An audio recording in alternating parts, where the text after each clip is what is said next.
آپ سب پر سلامتی ہوں. میں یاسر رشید ہوں اور آپ میرا وی لاگ دیکھ رہے ہیں. ناظرین، آج اتوار کا دن ہے. اتوار کے دن جلسے جلوس بہت دیکھ رہے ہیں ہم. پاکستان مسلم لیگ نون کے تاحیات قائد دکھلے سیالکوٹ میں جلسہ کرنے گئے. ادھر اندازہ یہ ہو چلا تھا کہ دوسری طرف آزاد امیدوار جو ہیں ان کی پوزیشن زیادہ مضبوط دکھائی دے رہی ہے، تو وہ بچے کا پلنگ جو ہے اس کے اوپر ہی ہمارے امیدوار کو بیٹھا کے جھولے نہ دے دیں. تو اس لیے ان کی ہمت بندھانے کے لیے، ان کا حوصلہ بندھانے کے لیے آج وہ سیالکوٹ میں پہنچے. نون لیگ کی سیالکوٹ میں فین فالوئنگ تو ہے، بہت سی ہے، بہت عرصے سے ہے، لیکن موجودہ صورتحال میں ایک آزاد امیدوار کا اس طریقے سے میدان میں آنا، ایک خاتون کا پہلی بار، اور پھر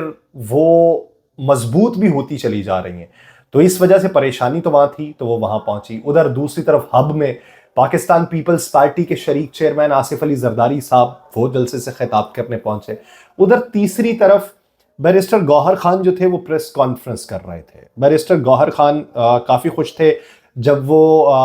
پچھلے دنوں اپنے حلقے کے اندر گئے ہیں اور حلقے کے لوگوں سے ملاقات کی ہے، تو ان کے چہرے پہ خوشی دیدنی تھی. آج بہت سے چہروں کے اوپر رونقیں دیکھی گئی ہیں اور بہت سے چہرے ہم نے ایسے بھی دیکھے ہیں کہ جن کی آنکھوں سے آنسو جاری تھے لوگوں کو دیکھ کر. ملک کے طول و عرض میں آج ایک طرف جلسے جلوس تھے اور دوسری طرف جو جلسے جلوس نہیں کر رہے، اپنی کارنر میٹنگز نہیں کر رہے، وہ ریلیز کا انعقاد کر رہے تھے. گلگت بلتستان دیکھ لیں، پشاور دیکھ لیں، لاہور دیکھ لیں، بہت بڑی تعداد، گجرانوالہ دیکھ لیں، اس کے علاوہ کراچی دیکھ لیں، فیصل آباد دیکھ لیں، ملتان دیکھ لیں، لیا دیکھ لیں، بورے والا دیکھ لیں، وہاڑی دیکھ لیں. ہر شہر سے تقریباً، حالانکہ پہلے یہ کہا گیا تھا کہ جو ریلی لے کے نہیں نکلے گا ٹکٹ تبدیل کر دیں گے، لیکن اس کے باوجود کچھ لوگ ایسے تھے جو یہ سمجھتے تھے کہ ریلیز کا فائدہ نہیں ہوگا، لیکن آج پاور شو کے لیے نکلے. ایک سوال ہے کہ کیا اس پاور شو کی ضرورت تھی؟ یہ ایک الگ سوال ہے. اور یہ پاور شو اگر کیا گیا ہے، ضرورت نہیں تھی تو پھر کیوں کیا گیا؟ یہ دو مختلف چیزیں ہیں. ایک یہ ہے کہ ضرورت تھی اس لیے کیا گیا، ایک یہ ہے کہ ضرورت نہیں تھی تو پھر کیوں کیا گیا. تو آج وہ یہ سمجھتے ہیں، وہ بھی ایک ٹیسٹر لگانا چاہتے تھے، لیکن ٹیسٹر لگانے کی ضرورت نہیں ہے. موجودہ صورتحال میں کہیں نہ کہیں پہ آپ دیہی علاقوں میں بھی دیکھ لیں تو ارتقاء کا سفر رفتہ رفتہ سیاسی بلوغت کا ہمیں دیکھنے میں آیا. تو آج جو جم غفیر عوام کا ہم دیکھ رہے ہیں، یہ سیاسی پارٹیز کے اندر عوام کے اس حد تک جو جم غفیر کا نکل کے آنا، کیونکہ موجودہ حالات کے اندر یہ وہ دور ہے جہاں پہ وہ ریلیز ماضی میں نکلتی تھیں تو اس طریقے سے عوام نہیں نکلتے، وہ چاہے بہت بڑی بڑی جماعتیں ہی کیوں نہ ہو، ریلیز میں نہیں نکلتے. جلسہ کوئی ہو تو جلسے کے لیے کوئی وقت نکال لیتا ہے، بصورت دیگر لوگوں کو لانے کے لیے جس طریقے سے انتظامات کیے جاتے ہیں، ضلعی انتظامیہ کا استعمال کیا جاتا ہے، جس طریقے سے قصور میں ایک اسسٹنٹ کمشنر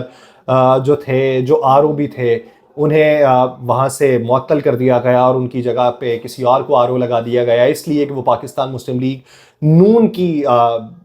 ایک کارنر میٹنگ کے اندر موجود تھے، تو ان کی وہاں پہ موجودگی کی وجہ سے انہیں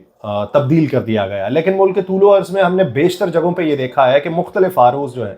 وہ مختلف لوگوں کی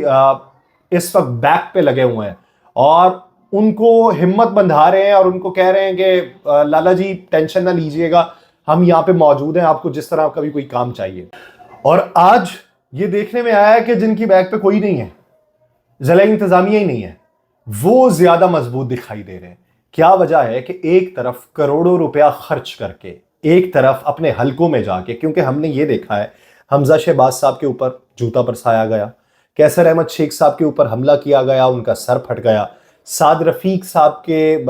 جو جلسہ تھا، جو ریلی تھی، اس میں چور چور کے نعرے لگائے گئے، ان کے گرد گھیرا تنگ کرنے کی کوشش کی گئی تو وہ وہاں سے پلٹ آئے. ایاز صادق صاحب کے منہ کے اوپر کھڑے ہو کے مختلف لوگ باتیں کرتے رہے، مختلف جگہوں کے اوپر لوگ باہر نکل رہے ہیں اور سلام لینا کوئی گوارا نہیں کر رہا. تو ایسی صورتحال کیوں پیدا ہوئی جب ان کی طرف سے 70 کروزرز جو ہیں وہ بک کی گئی ہوں اور وہ انتخابی مہم میں استعمال کی جا رہی ہوں، اور دوسری طرف کینڈیڈیٹ گھر سے ہی نہیں نکلا مہینے سے. تو وہ گھر سے نہیں نکلا ہوا اور اس کی کمپین کے لیے نہ کوئی پینافلیکسز دکھائی دیتے نہ کچھ اور، کہ شاید یہ طے کر لیا گیا کہ کوئی پیسہ نہیں لگانا، تو اس وقت تاریخ کا سستا ترین الیکشن آزاد امیدوار لڑ رہا ہے، وہ چاہے کہیں سے بھی ہو، کسی شہر سے بھی ہو، آزاد امیدوار اس تاریخ کا سستا ترین الیکشن لڑ رہے ہیں، اور وہ یہ سمجھتے ہیں کہ جو پیسہ خرچ کر رہے ہیں، یہ پیسہ خرچ کرنے کے باوجود بھی ان کے اوپر لوگ اعتماد نہیں کریں گے۔ اب حقائق کیا ہے؟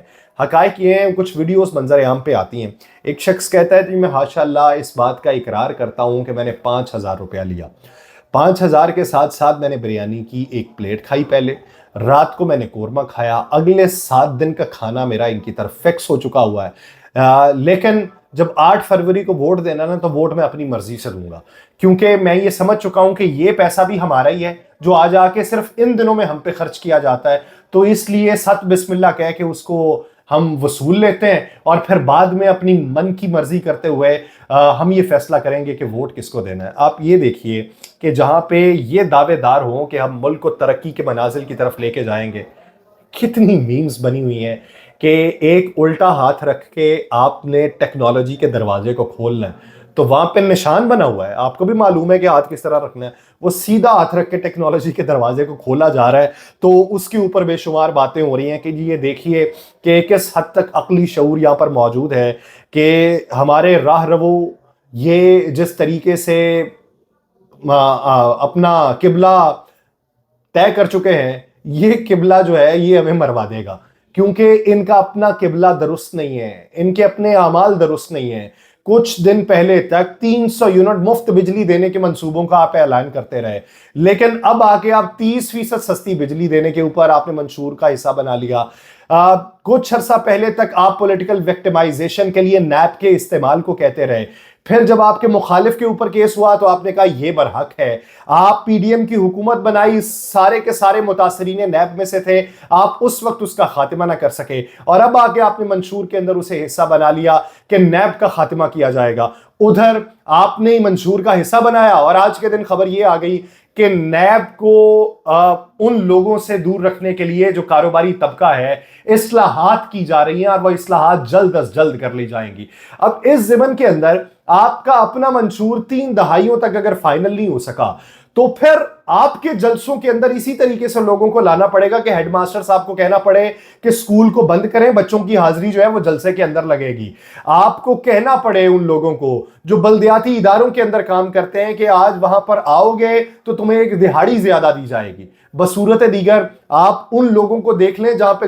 ڈور ٹو ڈور کمپین نہیں ہو رہی، آپ ان لوگوں کو دیکھ لیں جو گھر پہ بیٹھے ہوئے ہیں، آپ ان لوگوں کو دیکھ لیں جو یہ کہتے ہیں کہ ہم امیدوار تک خود جائیں گے، وہ کس قبیلے سے تعلق رکھتے ہیں؟ کیا آپ ہی کے قبیلے سے تعلق رکھتے ہیں یا آپ کے مخالف قبیلے سے؟ اور اگر مخالف قبیلے سے ہیں اس میں سے چھانٹی کر کے دیکھیے 60% وہ لوگ تھے جو ماضی کے اندر آپ کو ووٹ دیتے رہے، آپ کے لیے مصائب برداشت کرتے رہے، لیکن انہوں نے اپنا قبیلہ کیوں تبدیل کر لیا؟ یہ سمجھنا آپ کی سمجھ سے بالا تر ہوا پڑا۔ آپ دوسروں کو دھمکانے کی بات کرتے ہیں، جس طریقے سے ٹی ایل پی کے دفتر کے اوپر حملہ ہوا، پی ایم ایل این والوں نے کیا اور وہاں پہ ان کے امیدوار کے ٹانگ کے اندر گولی ماری ہے تو وہ زخمی ہیں، ان کے کئی اور وہاں پہ کارکن زخمی ہیں۔ وجہ کیا ہے؟ اناج بتایا جاتا ہے کہ حمزہ شہباز صاحب کے اوپر جو جوتا پڑا ہے وہ جوتا ٹی ایل پی کے کسی کارکن نے مارا تھا، اس کو وجہ اناج بھی بتایا جا رہا ہے۔ دوسرا یہ کہ ان کے دفتر کے بالکل ساتھ اپنا دفتر کھول کے ان کے بارے میں باتیں کی جا رہی ہیں، تو اس طرح کا رویہ جو ہے، یہ متشدد رویہ جو ہے، اس سے قومیں نہیں بنتی۔ نہ میں اس بات کا قائل ہوں کہ آپ کسی سیاسی رہنما کے اوپر جوتا برسائیں یا پتھر برسائیں اس کے اوپر، آپ نے جواب دینا ہے تو اپنے ووٹ کی طاقت سے جواب دے سکتے ہیں، اس سے قطع نظر کہ آپ کو لگے کہ آپ کا امیدوار جیتے گا یا نہیں جیتے گا۔ حق کے لیے یا صحیح سمت کے لیے آپ جسے سمجھتے ہیں کہ وہ ٹھیک ہے، آپ کو اسے ووٹ دے کے اپنے مخالف کو جواب دینا چاہیے، اپنا حق ضرور ادا کرنا چاہیے، اپنی صف ضرور ٹھیک کرنی چاہیے، اور اپنی صف کو مضبوط کرنے کے لیے آپ ووٹ کا استعمال اچھے طریقے سے کریں۔ بصورت دیگر جس حد تک ہم انتشار اور انارکی کا شکار ہو چکے ہیں، یہ ہمیں صحیح سمت میں نہیں لے کے جا سکتی۔ مجھے دیجیے اجازت، اللہ نگہبان۔